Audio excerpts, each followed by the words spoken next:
Salut le peuple de Dieu. J'ai tenu beaucoup de discussions ces derniers temps autour de la vérité pour dire que la vérité ne se trouve pas dans le monde physique, elle se trouve dans le monde spirituel. Jésus va souvent demander à ses disciples de commencer à parler des choses du royaume des cieux, du royaume des cieux, du royaume des cieux. Il n'a jamais passé son temps sur le royaume de la terre parce qu'il sait que la vérité est cachée de ce côté-là.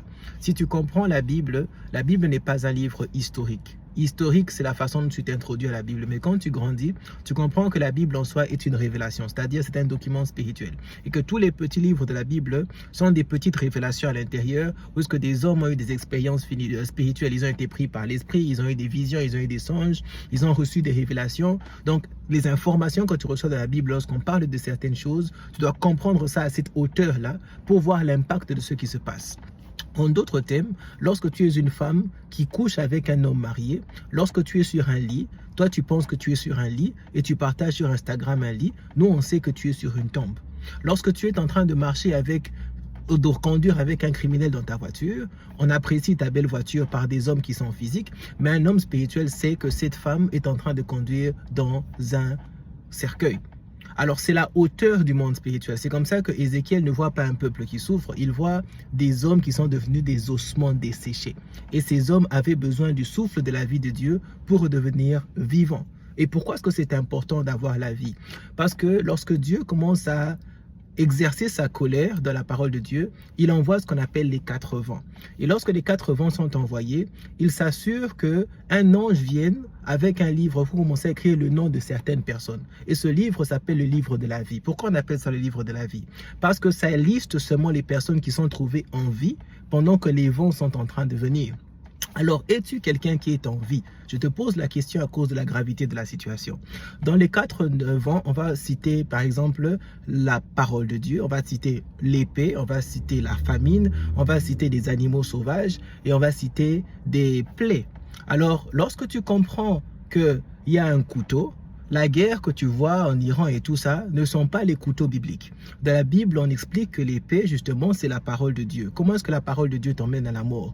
Lorsqu'on te confronte et que tu es juste, la parole de Dieu ne te fait rien. Mais lorsque tu es un pécheur, la parole de Dieu te tue. Donc c'est comme ça que lorsque Dieu envoie ses vents, le couteau, c'est la parole de Dieu qui tue. Mais il y a aussi la famine. La famine, la parole de la Bible n'est pas la nourriture. Il dit souvent dans les livres prophétiques que je vais envoyer une famine de la parole de Dieu. C'est-à-dire que tu vas mourir parce que tu n'as pas la parole de Dieu. Tu sens dans l'atmosphère que beaucoup d'enfants de Dieu cherchent Dieu. Ils sont vraiment en train d'entrer dans les églises avec sincérité, mais ceux qu'ils reçoivent, ces paroles les tuent au lieu de leur donner de la vie. Parce que Dieu a coupé la supply de la parole, la supply de la nourriture, parce qu'il est en train de traiter avec un monde qui est de la destruction. Et seuls ceux qui sont justes entendent et comprennent la parole de Dieu dans cette hauteur.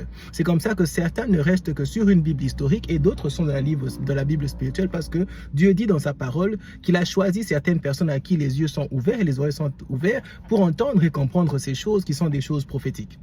Alors, tu vas voir ce genre de conversation dans le livre d'Ézéchiel, de Daniel et d'Apocalypse et dans beaucoup d'autres livres prophétiques. Tu vas comprendre que la famine va au-delà de ces choses. C'est comme ça que je n'aime pas faire l'avocat du jeûne que les gens font parfois de la nourriture. Il n'y a rien de la nourriture. Lorsqu'un enfant de Dieu est en train de jeûner, c'est-à-dire qu'il arrête de manger ce que le monde offre, il commence à manger ce que le Saint-Esprit offre, c'est-à-dire la parole de Dieu. Donc, quand tu es en train de faire un jeûne, dans le jeûne, tu ne manges pas physiquement, mais tu manges la parole de Dieu. C'est-à-dire, tu commences à prendre des choses spirituelles pour être capable de comprendre l'essence des choses spirituelles qui affectent ta vie physique. Alors c'est ça un vrai jeûne, c'est pas couper le supply des choses physiques, c'est beaucoup plus t'intéresser à des choses qui remplissent ton âme spirituellement. Alors on dit que lorsque les 4 vents sont lancés dans l'atmosphère, il y aura cette carence de nourriture et quelqu'un qui ne mange pas évidemment va mourir.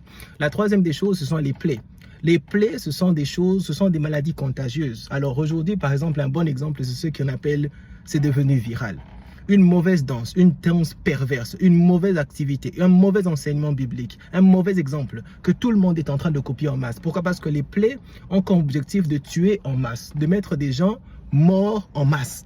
Et beaucoup de comportements dont les femmes s'habillent aujourd'hui, dont les femmes parlent à leur mari aujourd'hui, beaucoup de ces petites choses qu'on commence à voir et qu'on a normalisées dans la société, ce sont des choses qui montrent qu'il y a des plaies qui sont en train d'agir. Et la quatrième des choses, évidemment, ce sont les animaux sauvages. Pas besoin d'expliquer, c'est vrai qu'il y a des gens qui sont mangés par des serpents et dans des lions, mais la Bible parle des démons. Ce sont les activités démoniaques qui se passent autour de nous. Parfois, tu vas parler avec quelqu'un, tu vas te rendre compte qu'il a blasphémé devant Dieu, il utilise des paroles très vulgaires devant toi. Tu sens l'incarnation d'un démon dans sa façon de se comporter. C'est là que tu te rends compte que ce genre d'esprit sont dans l'atmosphère. Alors, c'est pour cela que quelqu'un qui n'est pas dans le livre de vie est exposé justement à ce genre de choses qui a pour objectif d'emmener la mort. Donc beaucoup de personnes avec qui on marche sont justement des corps qui marchent, des ossements desséchés qui marchent mais sans vie. Alors mon appel aujourd'hui, c'est de te faire comprendre que si tu te retrouves dans ce genre de péché, c'est péché qui emmène à la mort, comme Jean le dit, parce qu'il y a péché et péché. Être dans l'atmosphère de la terre te fait pécher. Mais quelqu'un qui planifie l'adultère ne pêche pas par accident, il pêche par planification, c'est-à-dire tu écris à la femme d'autrui, tu arranges un rendez-vous, tu vas dans un hôtel et tu te retrouves sur un lit. Ce genre de personnes sont déjà des personnes qui sont touchées par ces vents, qui sont morts à l'origine, et lorsque Dieu est en train de traiter, ils seront traités durement. Donc c'est ton opportunité aujourd'hui, lorsque je parle, de te convertir et d'accepter Jésus comme Seigneur et Sauveur pour que ton nom soit inscrit dans le livre de la vie. Alors en ce jour, nous vient encore exhorter les peuples de Dieu à comprendre la gravité et l'urgence des temps dans lesquels nous sommes en train de vivre. Maintenant, en quoi est-ce que les vents affectent les enfants de Dieu, ceux qui sont dans le livre de la vie? Malheureusement, être dans le livre de la vie ne t'empêche pas de sentir l'impact du vent. Lorsque le vent souffle, ça touche tous les bâtiments. Par exemple, l'histoire de Daniel. Daniel est juste avec ses amis, mais lorsque le vent a soufflé de Jérusalem qui les a emmenés à Babylone, ils étaient parmi eux, mais la différence c'est que le vent et ces genres de fléaux ne vont pas les consumer. Ils seront sous pression, ils seront sous la tentation de l'idolâtrie, ils seront tentés à abandonner Dieu, mais ils vont rester fermes. Alors c'est comme ça que j'encourage que les enfants de Dieu qui sont dans le livre de vie ne se lassent pas de rester persistants à l'obéissance, parce que la pression sera là. C'est pour ça que même quand tu es dans une famille où est-ce que les hommes n'obéissent pas à Dieu, n'acceptent pas Jésus et que tu acceptes Jésus, tu sens toujours les vents de tes problèmes familiales t'affecter.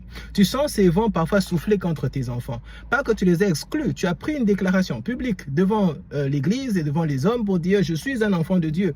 Mais ça ne t'empêche pas de subir le vent parce que la colère de Dieu se détient sur toute la terre.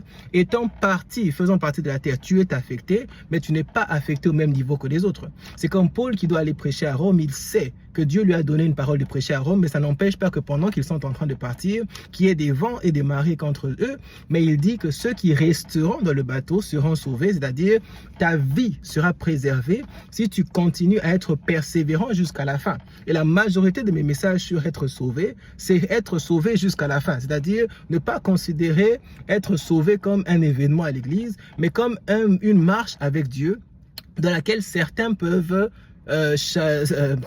couler à la dernière minute. Alors il faut être fort parce que les temps sont décisifs. Je vais prendre le temps un jour de parler des 4 vents parce que ça ne fait pas justice à la vidéo de parler de beaucoup de choses spirituelles comme ça sur une petite vidéo, mais c'est très important d'avoir l'habitude de lire les livres de Daniel, les livres d'Ézéchiel, les livres d'Apocalypse par exemple. Ce sont des livres qui te donnent des grosses références des événements bibliques qui se passent déjà, que les gens parfois utilisent de façon historique avec certains signes qui sont loin d'être les signes bibliques, mais la Bible est écrite pour te comprendre dans un langage humain les choses qui se passent dans le monde spirituel, qui affectent ta vie, qui affectent ta femme, qui affectent tes enfants, qui affectent ton mariage et la tenue d'un enfant de Dieu. Dans des temps comme ça, il faut avoir des muscles.